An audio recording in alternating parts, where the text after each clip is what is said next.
Alright, what's up guys? Today we got the Jones Loop SG handlebars.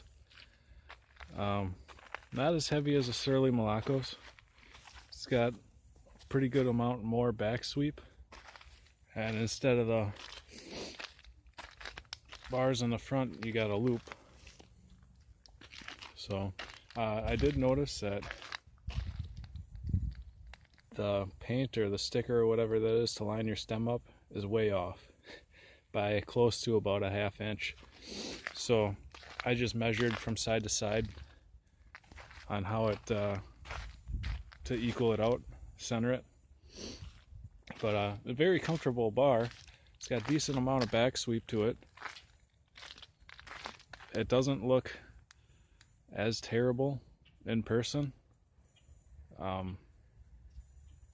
You feel like you got decent control of it. It's very easy on my wrists.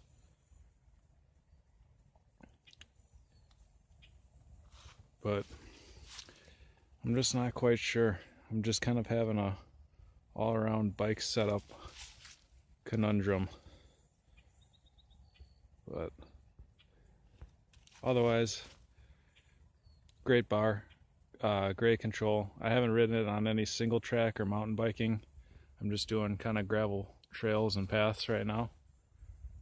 As you can see, turning around here, I think it might get a little worse down the way.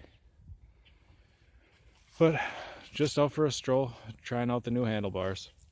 Go ahead and give the video a like if you want to see more handlebars being tested. Alright, thanks for watching.